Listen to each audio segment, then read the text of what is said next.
Moja mama sa vydávala, keď mňa mala, vieš. 5 rokov a som mala tedy ja. Môj tatko bol Strežničan a bol, tedy sa to volalo žandári. Mamka ostala tehotná, potom ju nehal tak. Potom si ju tento, ako Novosad, ja som mu volala tato, aj bol ako tato, však sa o mňa staral. Aj súrodenci si ma teda vážia, všetci ma neodsudzovali, že som nebola ako od ich tatka.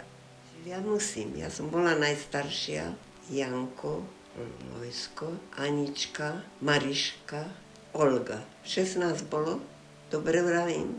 Ich povedala, že my sme ani nemali nejakú biedu. My sme v prvom rade vždy živobytie, aby bolo zabezpečené. To bolo u nás vždy. Táto bol ako maliar a on sa snažil zarobiť peniaze.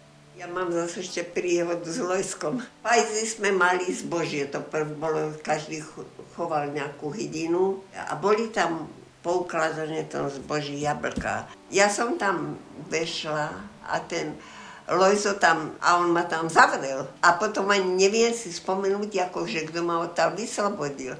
Len bola by sa tam udusila, to tiež bol nápad. Niektoré spomienky mám do smrti zapamätané a niektoré mám vymazané. Síkov som mala rada. No a prasiatka, my sme chovali prasiatka a také, čo keď si ho pohľadkala, sa aj usmievalo, také prasiatka.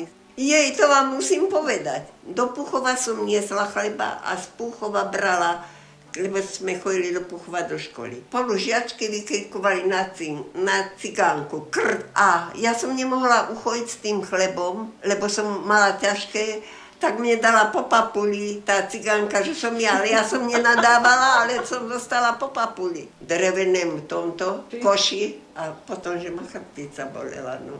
Chodili sme do školy do Púchova, Chompu, lebo ten most, keď sa na ňom robilo, tak nemohli ľudia chodiť. Ja som išla ze školy, čakala na Kompu, lebo už bola odejdutá z Púchova.